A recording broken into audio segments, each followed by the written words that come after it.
I'm joined by our panel, Betsy Woodruff Swan, national correspondent for Politico and an NBC News contributor, Teresa Kumar, president and CEO of Voto Latino and also an NBC News contributor, and Carlos Curbelo, former Republican congressman from Florida, and you guessed it, an NBC News contributor as well. Thank you so much, all of you, for joining us here. And Betsy, I want to start with you. Does the fact that Johnson is not particularly well known work in his favor? I was speaking with a colleague of mine, a reporter in Louisiana, who says that, look, a lot of people in that state probably couldn't pick him out of a lineup. Does this help him here in the Republican Congress, strangely? There's no question that the fact that he hasn't had Republican foes pushing oppo on him for months is a benefit, no doubt. Now, at the same time, within the House Republican Conference and among Trump's allies, he's not a strange face. He was on the House Judiciary Committee during the first Trump impeachment, where he played a central role in defending Trump, not just on legal technicalities, but actually defending the underlying activity that precipitated that impeachment. And he rose really, really fast in the House Republican Conference, too. That's a great point. 7 years. Why do you think he rose so fast? He's clearly an operator. He's clearly good at figuring out what relationships he needs to build and then leveraging those in highly effective ways. He's been the head of the Republican Study Committee, which is a really powerful post that would have helped him build lots of relationships with the conservative core of the Republican Conference. And then he was leadership's messaging guru, which, again, is a really important, although not super duper high profile role. And Carlos, is there a honeymoon period for Johnson? There will be. I think it'll be brief. A lot will depend on what happens on November 17th, Gabe, because the squeeze is coming. And by the way, a lot of these centrist members, like Valadao, who ended up voting for Johnson today, say that they have a commitment from him that there will not be a government shutdown. But of course, that's going to be met by resistance from the right flank, who's going to make unreasonable demands, as they have for over a decade now. And Johnson's going to have to make a decision. The way he handles that will depend how long the honeymoon period lasts. And Carlos, you've been around this town a long time. I'll hold you to this. Do you think there will be a government shutdown in a few weeks, given what we've seen in the past few days? Given what I've heard today and the commitments that the new speaker made, I don't think there will be a shutdown on the 17th. There may be a shutdown sometime next year. All right. Now, Maria Teresa, how does this play for Democrats? I mean, the ads almost write themselves. Yeah. The fact that he supported supported the former president and represented him and basically saying that there was not an attempted coup when there was.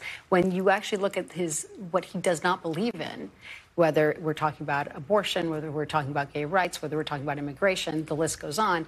This is what made sure that the Democrats did not experience a red wave during the midterm election. And so I think that the Democrats right now are basically thanking him. I do think that there's going to be a government shutdown because everything that he doesn't believe in, Medicare and Social Security, is what the extreme right doesn't believe in. But people like Valadao need Social Security and Medicare in order to secure their seats. So it's going to be really, really tough. Betsy, I want to turn to you again. What role do you think Donald Trump played in his election? What we saw over the last 3 weeks is that Trump's support was necessary but not sufficient to be Speaker of the House. Trump clearly had the ability to veto potential Speaker candidates, but he was not able to install his favored pick. Jim Jordan's defeats was clearly pretty embarrassing for Trump himself. That said, Mike Johnson and Donald Trump are going to fit together hand in glove. One of the most important things that Johnson did, and maybe one of the most consequential moves that Congress made, the House Republicans made in 2020, was being the leader, the very first name on an amicus brief defending an absolutely bizarre Texas lawsuit that tried to get Pennsylvania and other states to have their electoral college votes thrown out. That was in December of 2020. And Mike Johnson, he's a constitutional lawyer. He's somebody who's viewed as a smart person who knew what he was doing. He was the guy who corralled more than 100 House Republicans, including Kevin McCarthy, to get on board with trying to push the Supreme Court to intervene. That effort did not succeed, but there's no question that for Mike Johnson, now he's reaped political benefits within the Republican conference. I want to play something that Democratic Caucus Chair Pete Aguilar had to say shortly before the vote. Let's listen to that, and let's chat on the other side. This has been about one thing. This has been about who can appease Donald Trump. House Republicans have put their names behind someone who has been called the most important architect of the Electoral College objections. He's spearheaded the legal effort, joined by more than 100 of our colleagues on the other side of the aisle, in support of a dangerous and baseless lawsuit to overturn the results of the 2020 election. So, Carlos, does he have a point?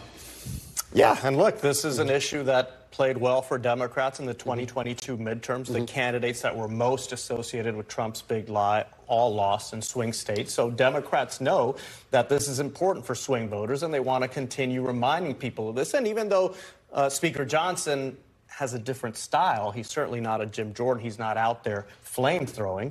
He does have a record, and all of Republicans are going to own at least a portion of that record now. You saw Pete Aguilar trying to remind the country that even before what tends to be a pretty congenial event, which is this handing of the gavel. And I think you saw Mike Johnson's style there and the advantages that I think some Republicans perceive in him. He was pretty vanilla in his remarks. He was a gentleman to Hakeem Jeffries. So even though the style is different, the substance is very MAGA, and Democrats are going to take every opportunity to remind people of that. On that point, President Biden was asked about the new speaker. It actually just happened while he was delivering remarks at a news conference with the Australian Prime Minister. I want to play some of that. He was asked whether he was worried whether Speaker Johnson would work to overturn the 2024 election results. Take a listen. So if you win re-election in 2024, are you worried that a Speaker Johnson would again attempt to overturn the election? No. Why not? Because he can't.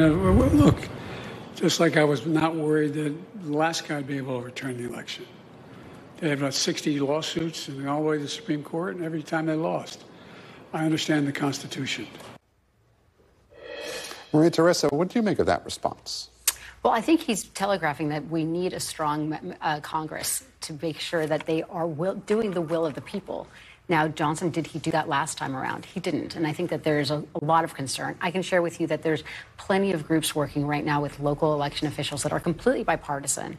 One that I'm a part of is the National Election Crisis Task Force. Michael Chertoff sits at the table because we recognize that at the end of the day, we need to make sure that our systems of governance and voting are something that the American people can trust. And so what the president is saying is that as long as there's participation and there's the checks and balances, we have to make sure that we recognize that 2024, the voters have to have the final say. When we talk about checks and balances, and you talk about the systems of governance in the United States, in the last several weeks, our Congress was essentially paralyzed. How does that shift things, moving forward into 2024? Can we rely on these systems of government anymore, Betsy?